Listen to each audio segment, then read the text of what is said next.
Hi there, it's Sandra, and you are listening to the podcast A Duchess Like Us.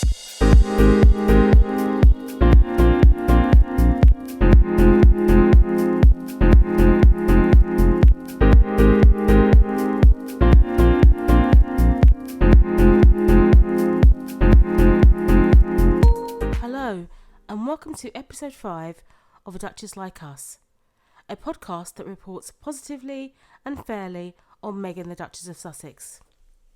Today, I'm so pleased to welcome back my favourite guest to this episode of the podcast. So guests, would you like to introduce yourselves? Yes, of course. I'm Gayle, Breakthrough, otherwise known as Breakthrough Diva on social media. Very, very passionate and ardent fan, as we all know, of both the Duke and Duchess of Sussex. And I'm Nelly, your foul-mouthed sister from over Hadrian's Wall, and you can follow me at Harklestan on Twitter. And yeah, massive fan of the Duke and Duchess of Sussex, but especially the Duchess of Sussex. Okay, Nelly's here. She's brought her A game. It's going to be good today. I can tell you that now. It's going to be a good day. It's going to be a good day. Okay, this week has been a good one for our Sussex squad fans. Harry's been out and about, and it's his birthday today, so happy birthday, Prince Harry. You're 35 and you are doing good, so happy birthday to you. And the Duchess ended her maternity leave with the launch of the Smart Set Capsule.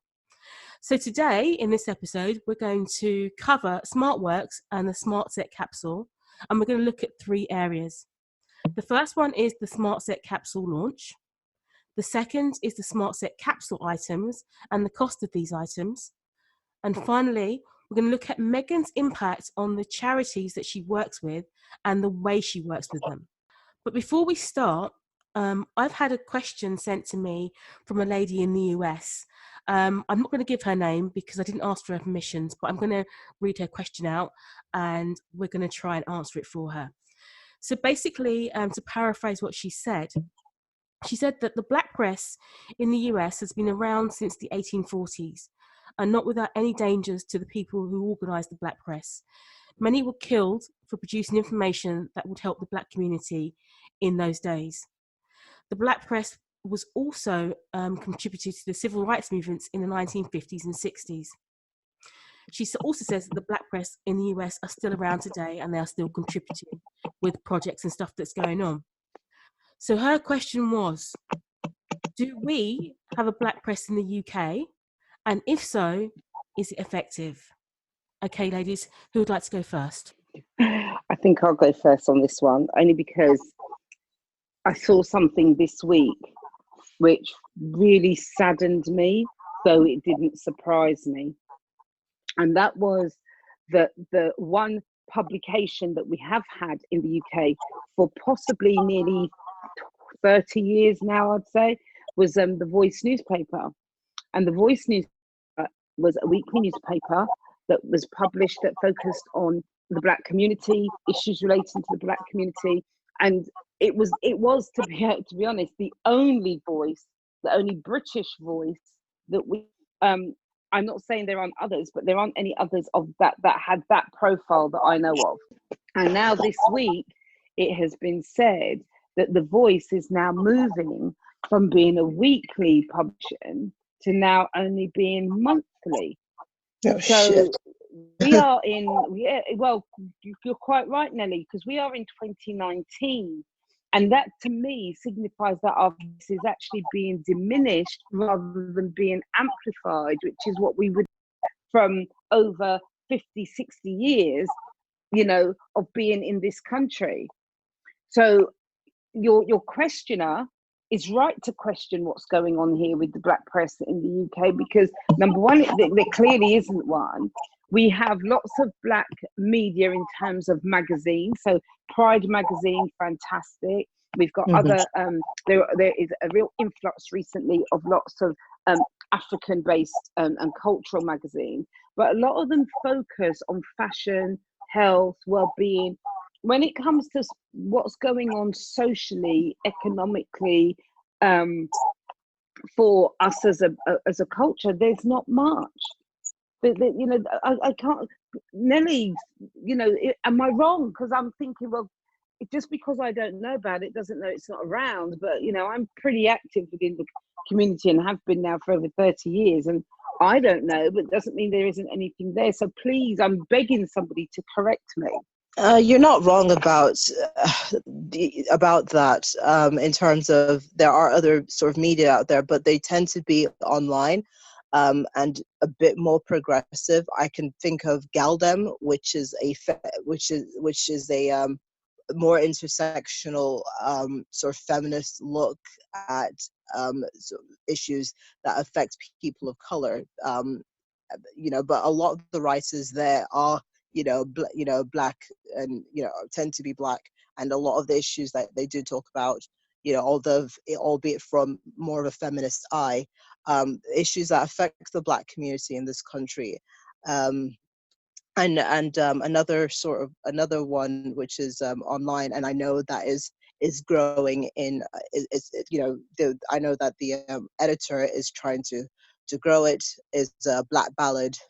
It's one that you have to pay for your information, and again, it's another one that focuses on sort of black stories, but also mainly from the black female point of view, a black female British point of view, which is all well and good, and I'm glad there's stuff like that. But it's a shame that these are things that we have to pay for, that we have to sort of pay for, and is online. I know everything is going online, or things are no longer printing, which is unfortunate, because I mean, even this week we heard that Marie Claire UK is going to stop printing, and it's just going to be solely online. I mean, it's just a regular magazine, but it just goes to show how publishing is no longer, going to press is no longer feasible anymore. So a lot of these, so the fact that The Voice, which I agree is sort of our one black news sort of newspaper, is going to be modern now, I think it's troubling. It's very sad. It's very sad.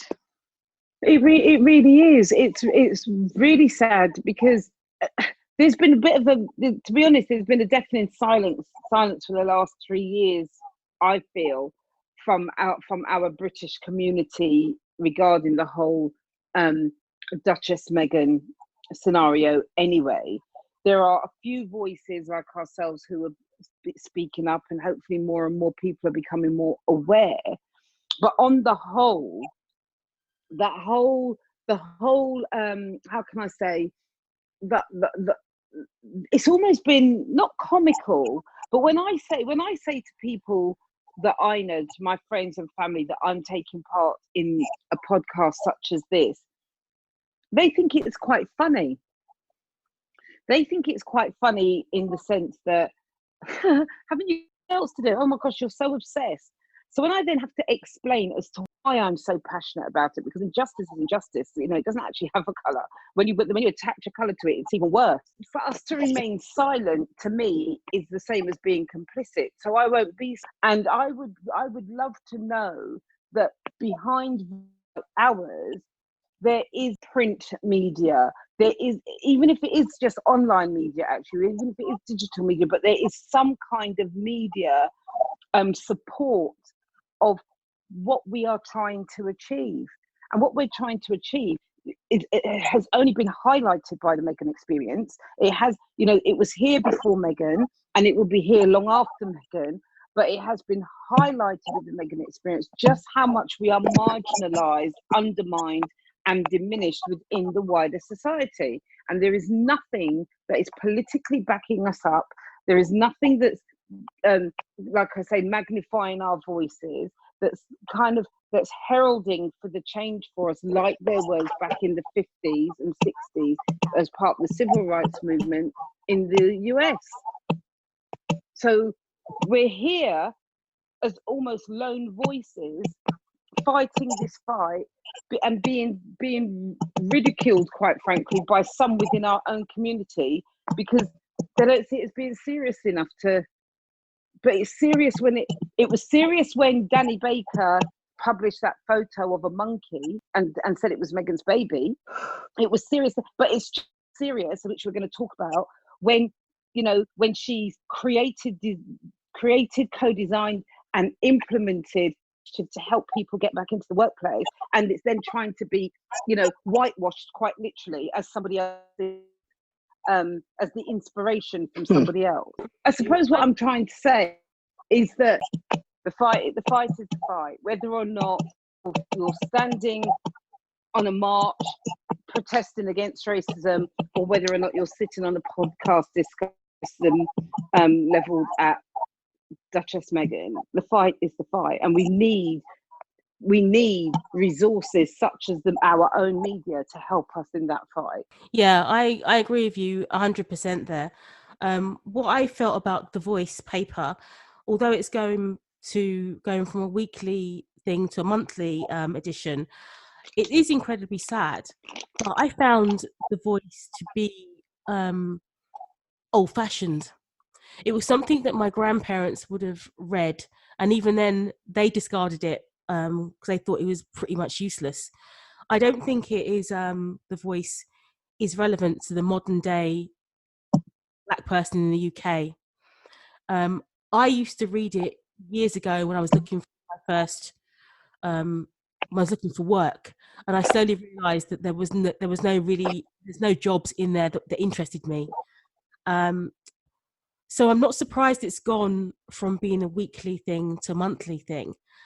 But to be honest, I never used to read it because I just found it incredibly old-fashioned, and it just didn't change. That's the problem. It didn't change, and I think that's why it's suffering as well. It needs a modern editor. It needs to advertise. It needs to just come in 21st century, and until it does that, it's going to fade away. That's just my opinion on it anyway. Yeah, you have a point.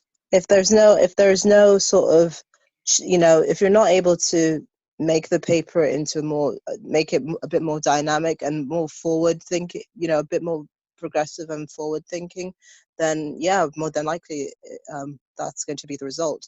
The fact that the fact that it's now going to be out monthly says as much. Yeah, and to be honest, if I was the Voice, I'd probably get rid of my actually monthly publication and just go in whole hog online.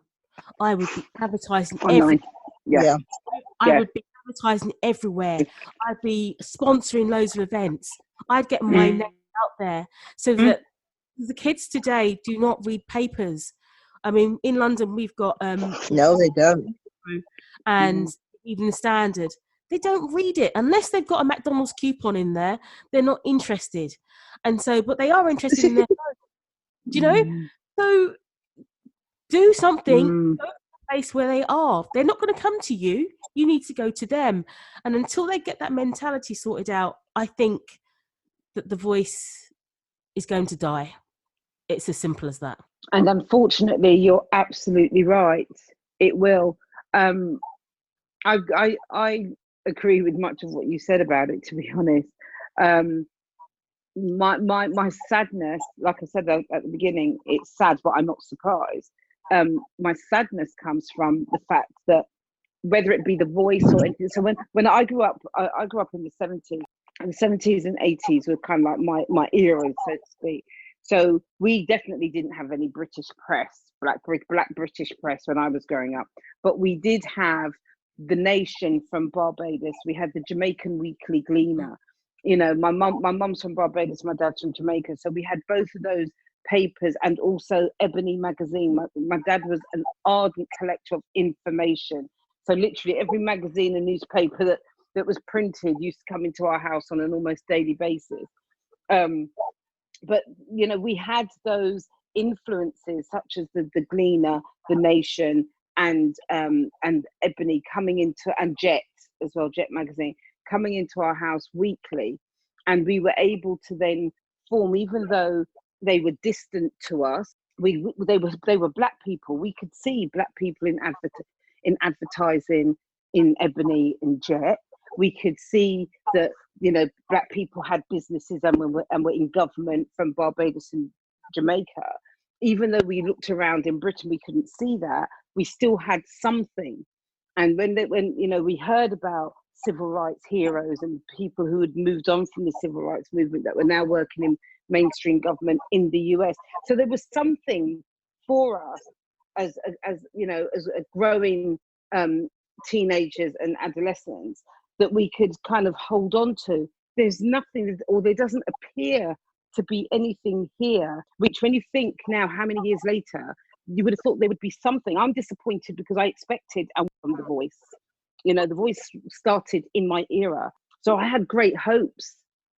I had great hopes that The Voice was going to be here for a long time, and it was going to evolve, and it was going to become dynamic, informative, campaigning media that we were all looking for. And unfortunately, it hasn't happened. It doesn't feel as if it's happened. And now it's dying. It feels a bit like somebody that, you know, that has so much potential, and suddenly you realise that they are dying and they haven't actually lived their potential. Nelly, have you got anything else you want to add to it, or are you okay with that? No, I think everything was answered there. Yeah. Okay. Well, anyway, I hope that answered the question. And we do have a black British press, but I personally think that it's very ineffective, and a lot needs to be invested and change in the mindset for it to succeed. And until they do that, we're going to lose our only voice that we have. So, okay. So with that, let's move on to the first part of our discussion proper today, which is the launch of SmartWorks. So Meghan ended her maternity leave on Thursday, the 12th of September, by attending the launch of the Smart Set Capsule at the John Lewis and Partners department store in Oxford Street, central London. Meghan gave a wonderful speech. It was about 7 to 8 minutes long, and it was so natural, and there were no notes or prompters. I'm just saying. Anyway. Shade! I'm just saying. All right. And Meghan said, as a woman, it is 100% our responsibility, I think, to support and uplift each other, to champion each other as we aim to succeed, to not set each other up for failure, but instead to really be there rallying around each other and to say, I want to help you. Ladies, what do you think of the launch? And what do you think of UK's press's reaction to this launch? I thought the launch was fantastic. I thought that, you know, she looked great. She was dressed in the merch, and you know, she looked so great as well. And I thought her speech was fantastic as well. Like you said, no notes. Everything was sort of, I wouldn't say, it didn't feel like it was off the cuff. I mean, there were bits that were, you know, you can tell that these were, you know, stuff that she had practiced, but she's such a natural orator. So, you know, the message of her speech was really good. And I loved that she was, you know, interacting with, you know, the partners with everyone that was involved, you know, the SmartWorks ladies, the John Lewis, the M&S, and all those people that were involved to make the Smart Set Capsule collection a thing. I thought it was pretty awesome. And on top of that, from what I understand, like the food was put on by I think all of the people that were involved in the Smart Suit collection had something to do with the event. Like the food was put on by M&S. Misha Noonoo provided the photography. I think the goodie bags were from John Lewis. I'm not, you know, correct me if I'm wrong, but yeah, absolutely fantastic. And yeah, for me the highlight was, you know, definitely the speech, and also loved the video, the Insta story that Sussex Royal had put out, set to 9 to 5, which is very appropriate because Shade.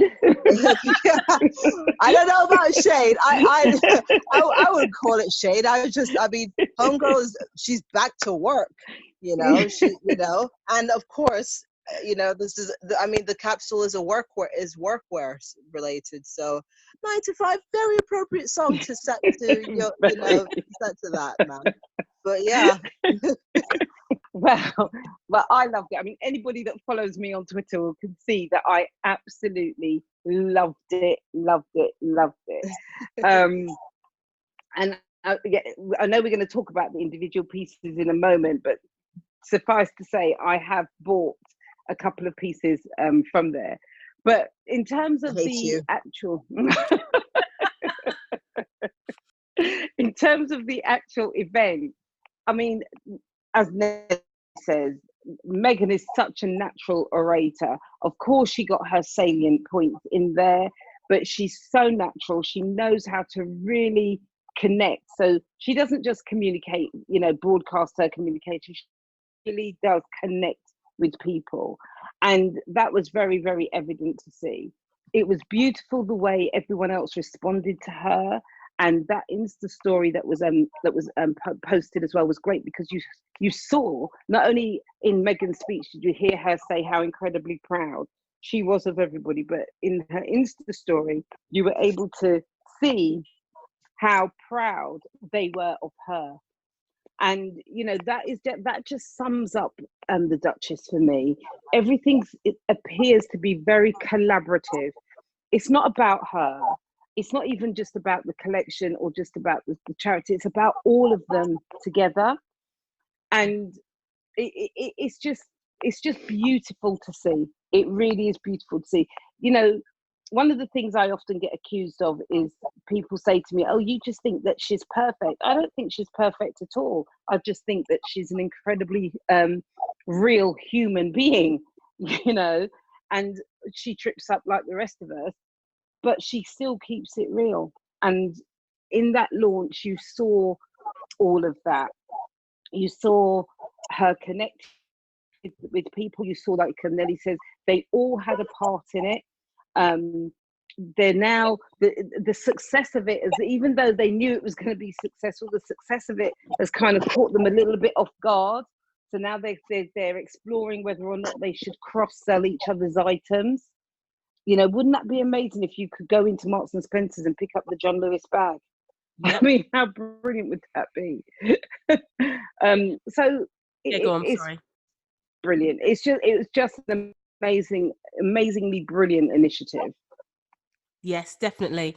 My only bugbear is, I can't believe this. I went to work in the morning and I was like, I'll go online later on and I'll pick up the bag. That's what I wanted, the bag, right? I log on, right? It's 11 o'clock, right? I log on. The tan bag has sold out. I said, all right, let me get my card out. Let me get my credit card out. Quick, go and buy the black one.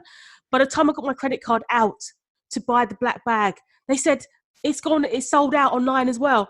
I was like, what is this? This is ridiculous.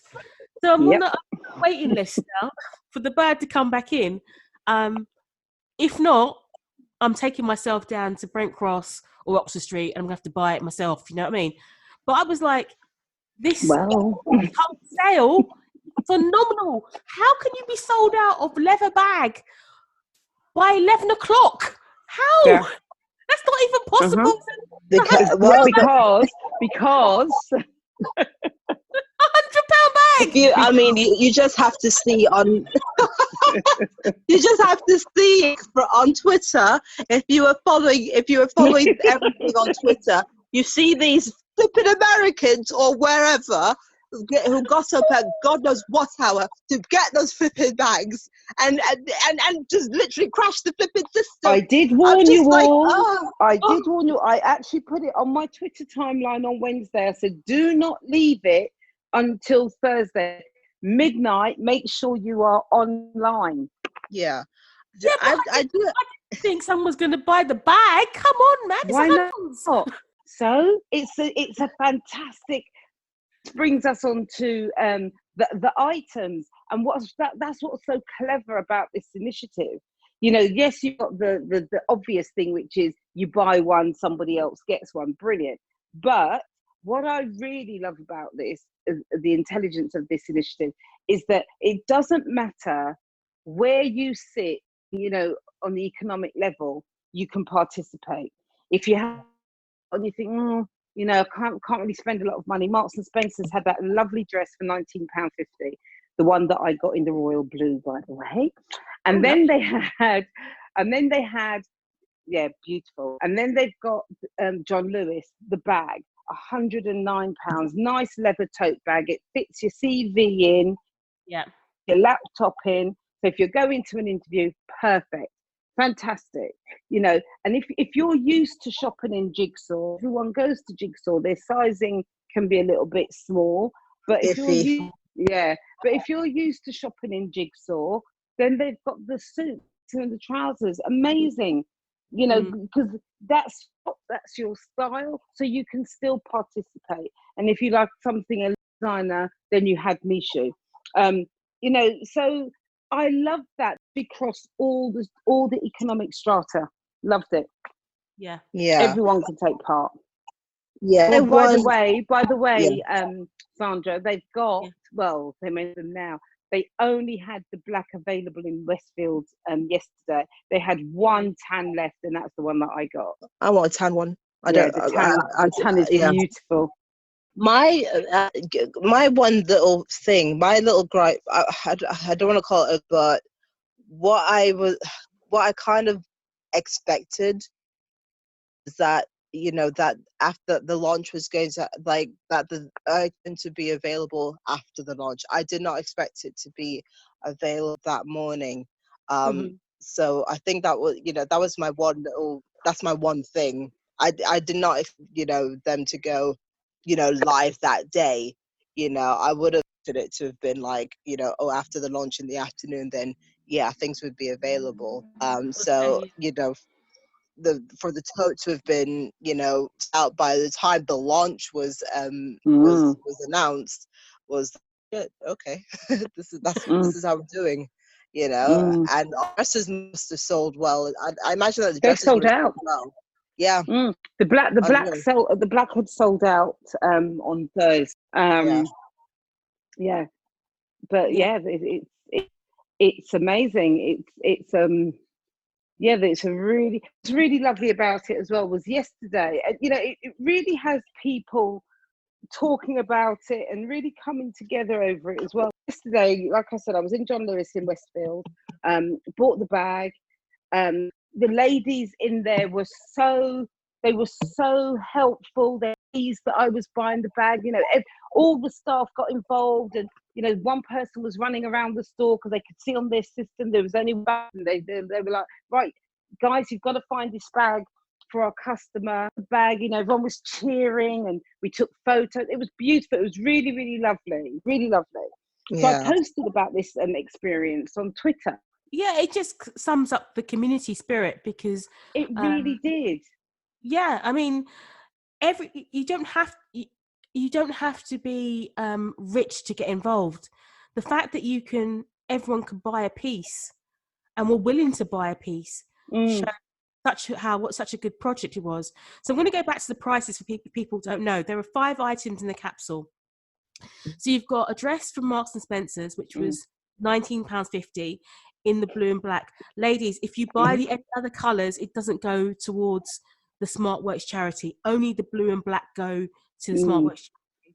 Then you had the jacket, blazer and trousers from Jigsaw. So the jacket was £199 and the trousers were £120. Then you had the white shirt by Misha Noonoo, and that was £125. And then finally we got the famous bag in tan or black, and it's £109. So what do you think of the pricing of the items? Because I've been hearing some whinging online and in some of the press that they were saying that it was too expensive and the items were boring. What do you think about that? Okay, well, this is the thing. Jigsaw may be a high street store, but it's one of those, a bit more on the high end sort of high street. So I expected I expected it to be, something. I expected it to be sort of close within the around 100, around the 100 mark. And the bag, it's a leather bag. You wouldn't pay anything less for a real leather bag, wouldn't you? Yeah, exactly. So I think everything is relative.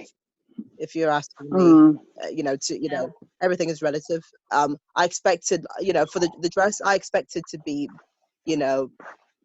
I wouldn't say, I expected it to be one of the more sort of cheaper items, not cheap, but you know what I mean, on the lower end.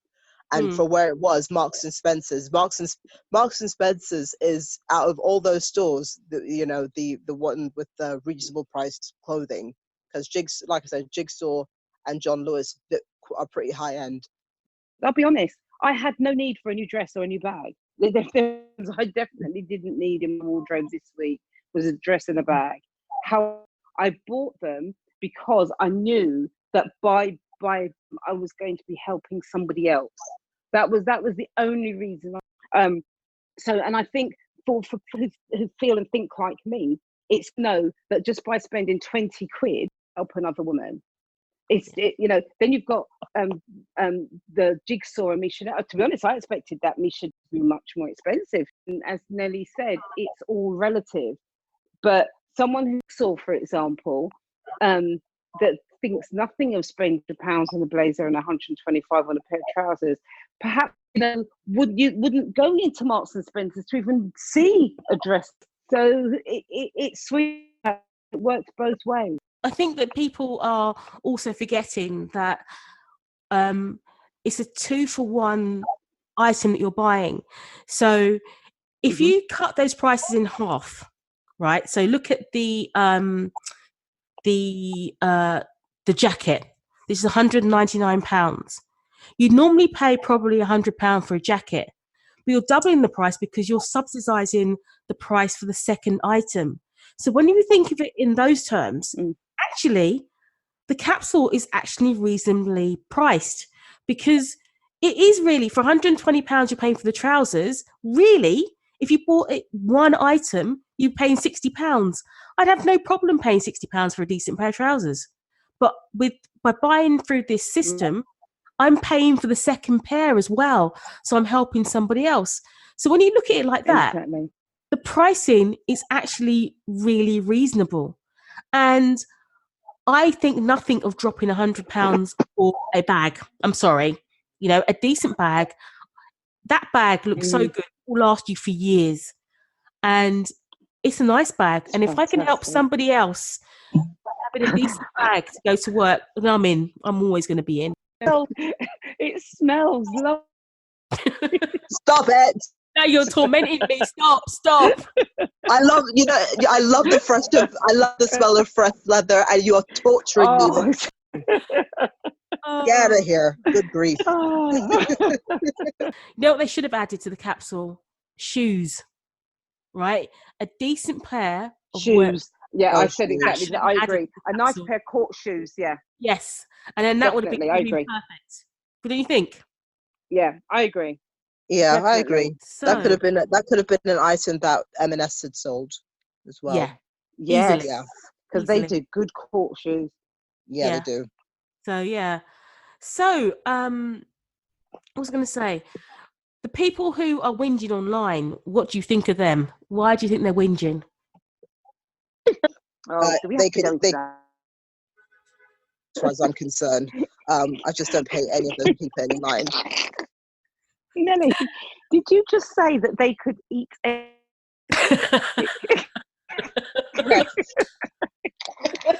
Sorry.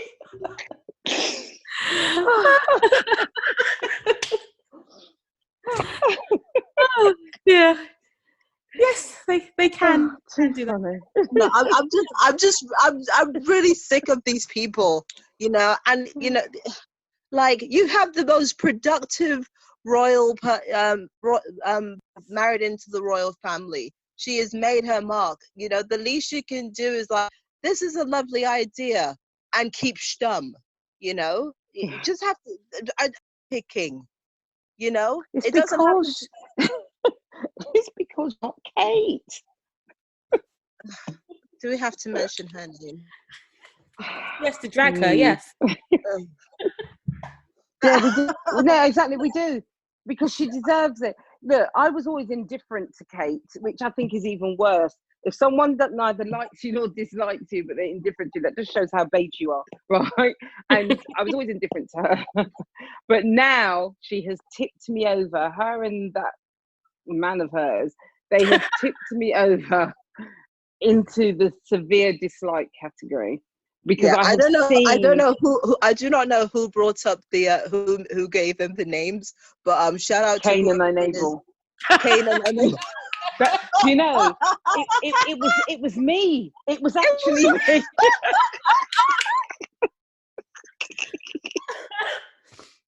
Okay. That was Okay. the No, best. it is. Oh my Yeah, God, you need an award for that. That was absolutely yeah. genius. Yeah, Cain and Unable. So yeah, I have two names for her. That's one of them. The other one is, you know, everyone calls her duplicate. So I think there's a term of endearment because she has duped everyone into thinking that she's absolutely this woman. You look at her, you look at the pair of them, and it really does go when people say beauty is in the eye of the beholder and beauty, you know, is skin deep. Because I look at both of them and I just think they're ugly as sin. You know, I don't care I don't care how many gardens she designs. She's just not a very... He doesn't even flipping design the garden. Exactly. She doesn't even design, you know, and she charges them. She charges people to go. That Meghan has done, you know, we said it on our last podcast together. When was this woman actually on maternity leave, right? Because she has done so many things that have been implemented. They're in action right now while she was on her maternity leave. And to hear some people now wanting to give reflective glory to Kate. Kate has been in that family for 18 years. She's been around that family, Well, 8 of which she's been married, and she has done absolutely naffle apart from have her 3 children. The days where women are defined by their children are long gone. They're long gone. Like, she has had time to spread her influence, you know, to have an impact. She has had time without Meghan, without anyone looking over her shoulder, without anyone showing her up. And now she wants to take the glory, or they want to give the glory to Kate for Meghan. Meghan should go and seek advice from Kate. Kate who?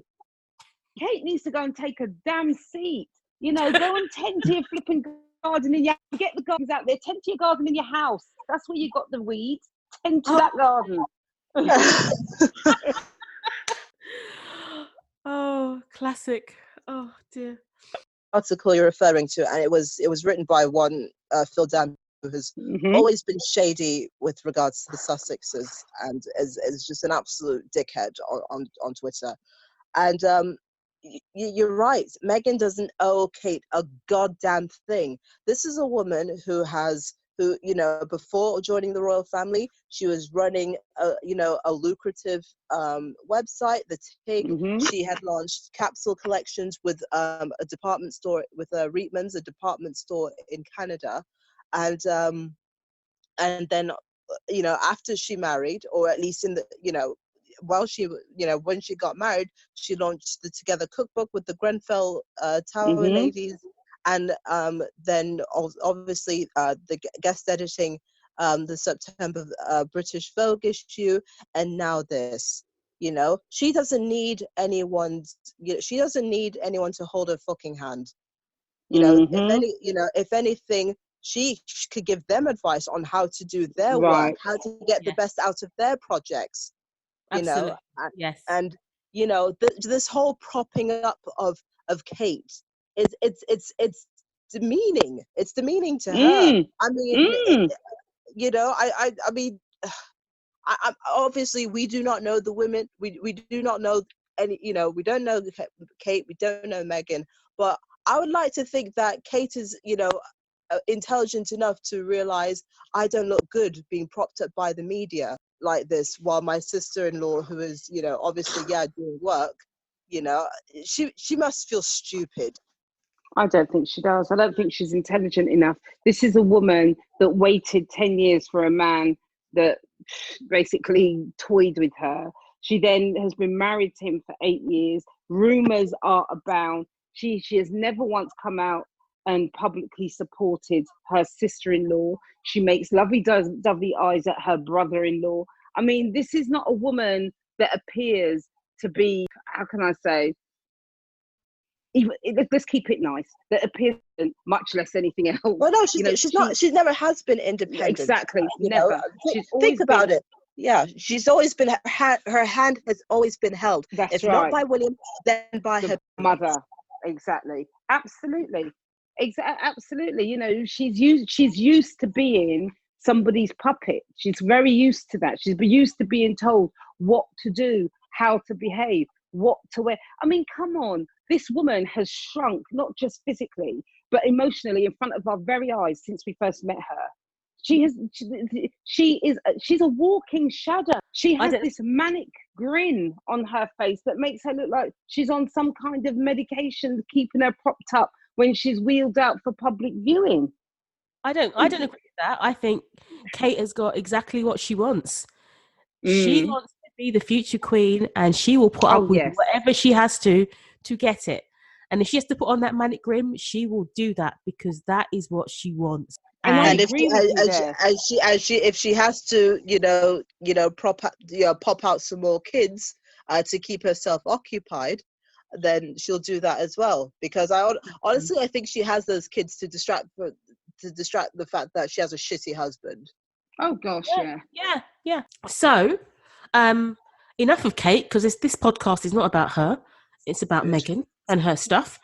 Let's move on to the final point, which I think is more interesting, because I want to talk about how Meghan works with her charities and patronages, and how the way she works with them has an impact on that charity.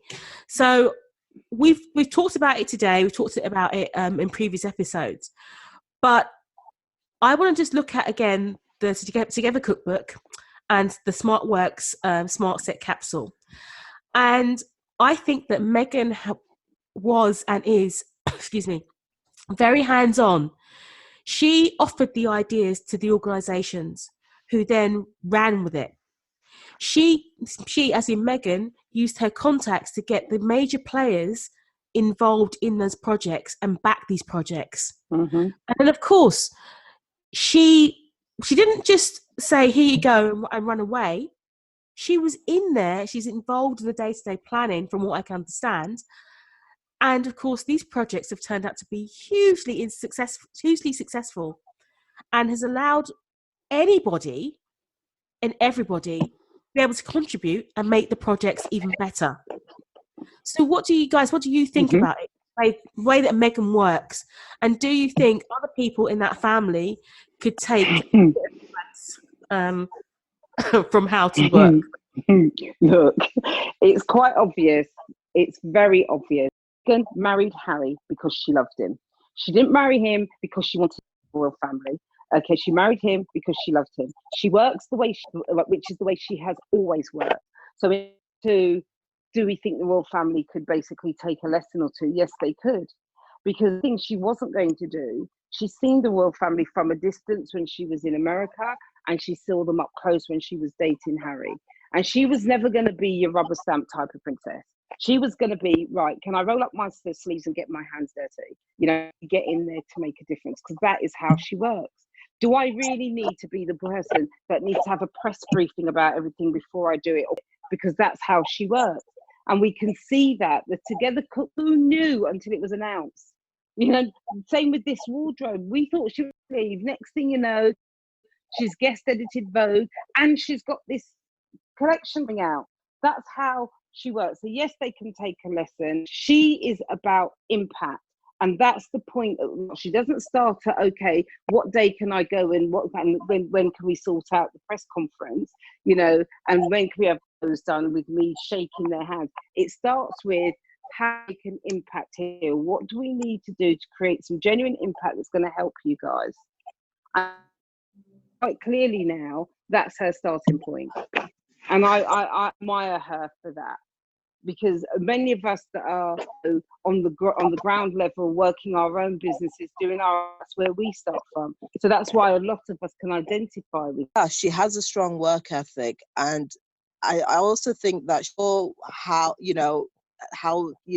all the initiatives that the Royal Foundation, as it was split, was running, and a lot of these initiatives and projects weren't necessarily getting the maximum impact. She saw it and she said, well, I'm going to do something a bit different, and we'll see how it goes. And not to no one's surprise, they were successful. I mean, just going back to the cookbook, but look, where were you when she dropped that video on KP, like beyond like a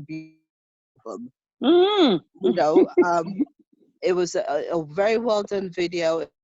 She was working alongside the ladies, and then that the voiceover that she said that she had, basically introducing the book, and everything and what it's all about. The success of it led to the kitchen running 7 days a week from 2 for it was only open for twice a week. And the women that worked in it getting qualifications, and and the book was also award winning as well. So it's amazing to see that she kept this project on the low, and then and when it was ready to be released, she when it was released, it was well received by by the public. So yeah, I just think just let Meghan keep doing what she's doing, and I look forward to what she will be doing with her other patronages, with the National Theatre and with Mayhew. Yes. Yeah, she seems to have a passion. You can see how he leverages them against each other as well. She works very smartly. Yeah. I don't know whether it's by coincidence or by design. SmartWorks and Grant literally within walking distance of each other. Okay, and so I wouldn't be surprised, because she does work pretty smart, whether we see something in the future brings all of them together, because that's just the way she works. And then also with the National Theatre as well, I'm really excited, because I just know that's not just a ball she's going to turn up to. It's not just an award. It'll be something really tangible coming out of that. Yeah. So excited to watch. But I loved what you said, Nelly, about capturing the public's imagination, because that's exactly what her and Harry do. They capture our imagination, which is not something that the other can do. And to be honest, I think they've left it too late now. To me, they're like the poster kids, if you like, for, dare I say, Brexit. Because that's who the majority of their supporters are. Unfortunately, they are. That's who. Yeah, the Brexiteers and the MAGA nuts, right? They're the ones, maggots. Yeah, the maggots. That's it. The maggots. They're the ones who are cheering them on. Yeah, but yeah, I wouldn't cheer those two on, because they're just, I don't know, they're a waste of time and space, basically. But no, they've wasted their goodwill. Yes. They wasted their goodwill, because that's exactly what it is. Their goodwill, as my dad used to say, the free peer pardon. Yes. It's true. Yeah, but going back to what you were saying, Gail, about, I forgot that Mayhew, SmartWorks and Grenfell are within the same area. I completely forgot. As someone who grew up around here, I should have remembered that. But she's linked them all together. She's like in a small radius of a few miles, 2 or 3 miles, and they're within one big area. And that. Yeah.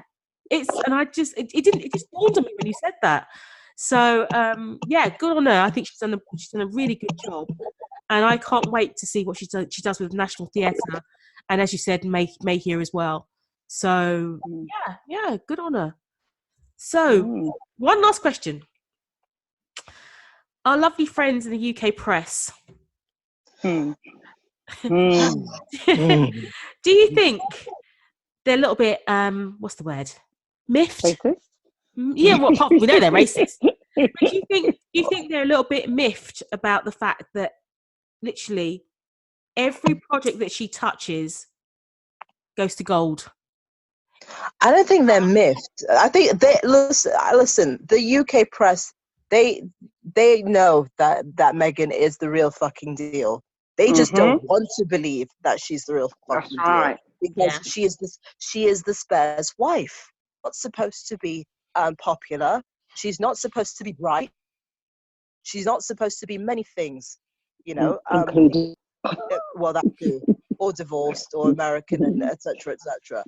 But yes, I mean, it's it's funny that she got a write up in almost all the papers except the Times. Oh, surprise! Did anyone catch that? Yep. You know, the one paper that has the one woman of color as the royal reporter, not write a goddamn thing. You know, that being said, Valentine Lowe writes for them, and he's a twat. So yeah, it's very telling. The Times only write negative stuff about Meghan now. Yeah, not surprised that they didn't report on that. But she got front page on on the, you know, for the Friday edition of those tabloids and other papers. But no, they know what she's all about. They know that she is, you know, she's the shit. And they do. You know, that's what terrifies them. She's good at her job, you know.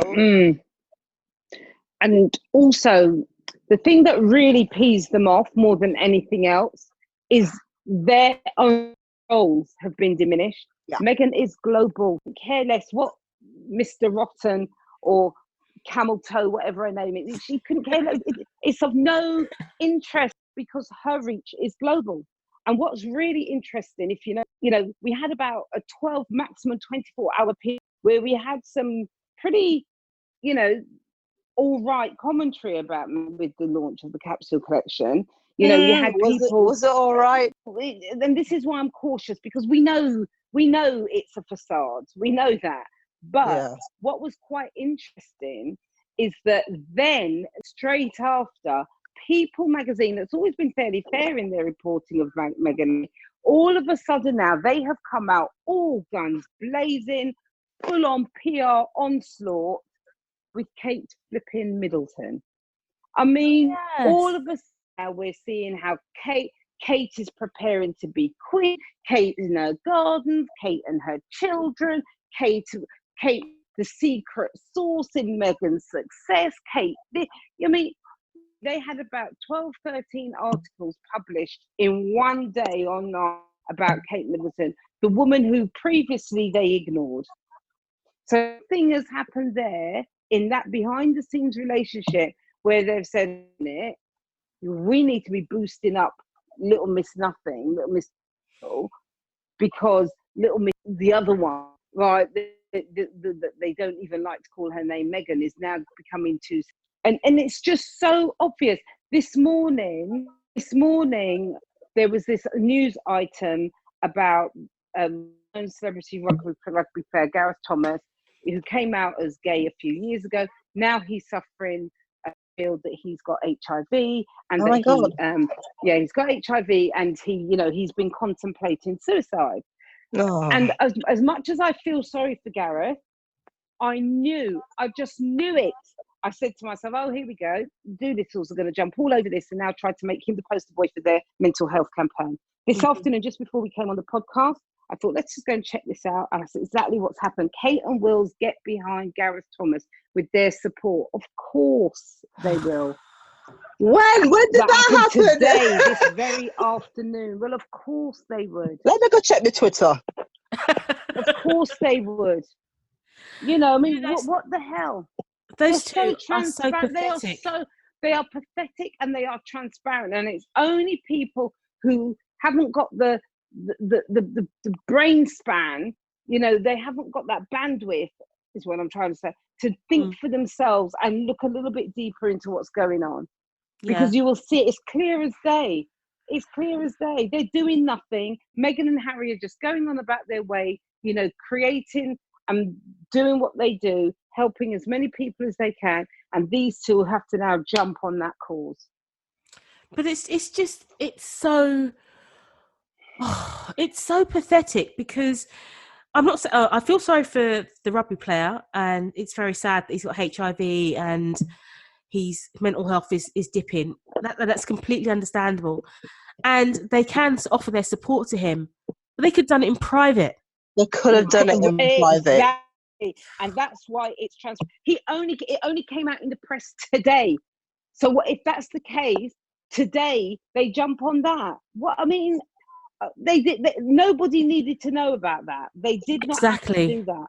Exactly. And that's why I have no respect for them, because they have become pathetic. They really have become pathetic, and I just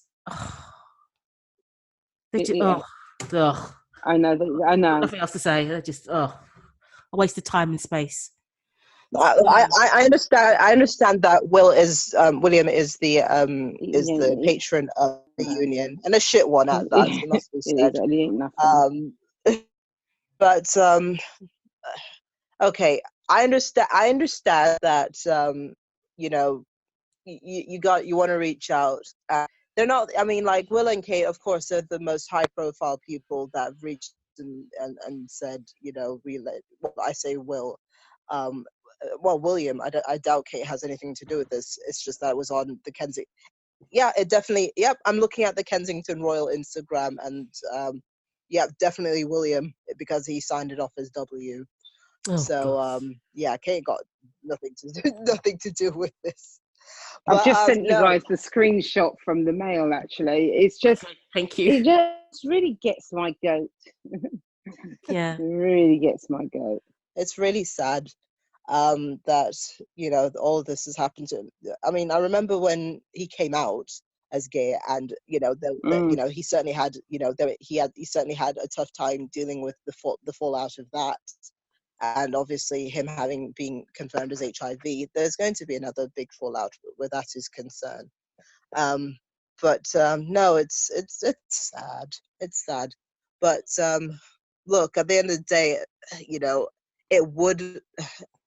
I don't say it would look odd that William didn't reach out. I would have expected him to reach out to him, just not so publicly, and in not such a what's the word, obvious way as to, like, you know, with the Instagram, write a letter, give him a call or something. Yeah, you know. Yeah, exactly. And then maybe 6 months down the line, when he's feeling better and able to cope better, maybe the guy would then maybe join heads together and talk about it then. Exactly. Not now. I just think they're very petty. And to think that at some point in the future, you know, who knows, it may never happen. And certainly if I've got any voting rights, it won't happen on my watch. But they may be our future king and queen, you know. And to think that they have exhibited no leadership qualities, they've exhibited heart, no compassion, no empathy. It's all gloss.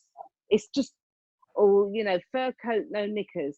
That's exactly what they are, and that's how they're planning to lead their country and their Commonwealth.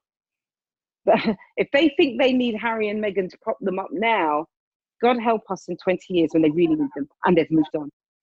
Yeah, exactly. Okay. Yeah. Does anyone else want to add anything before we wrap up today?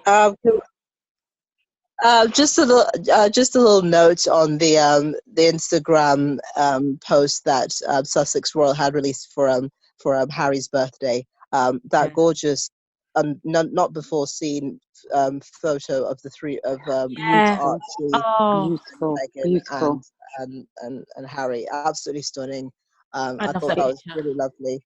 Yeah, it's beautiful. And have you noticed on that picture, touching her leg? Yes, yeah, adorable, gorgeous little family, and I hope that I hope that they're having a nice day today. That they're surrounded by that love and respect them. Yeah. Absolutely. Funny enough, somebody on Twitter was asking the question, oh, I wonder, how they're spending their day. What do you think? And people were putting all their suggestions up. And I said, I love the idea of them having a cheeky Nando's. They've had a really busy week. They've had a busy week, a successful week, and now they're having a cheeky Nando's. Because, there's a Nando's literally across the road from where they live. I thought, I Really? can see them going in it. Yeah, in Windsor. And I thought, I could see them going in there having a cheeky Nando's. Why not? Why not? Exactly. Why not? But I think one of Harry's friends is a pub owner. That Mark Dyer. He owns a pub, so maybe they're around there having a cheeky one. But nice. Yeah, I hope that they have a nice day, and I hope we just have to look forward. We just have not long now before the tour starts. We have that to look forward to soon. That's next Monday, isn't it? So they'll probably be flying out Yes. Saturday night, I suppose, to get there for it's 12-hour flight to South Africa. So probably get there for Sunday and then start work on Monday. So I don't think we'll be seeing much of them this week anyway. No, we'll definitely be seeing them next week. Yeah. I can't wait. My only very disgusted to find out that Jobbo the Hutt is only going to be full of Meghan. No. Can't even. No, we can't.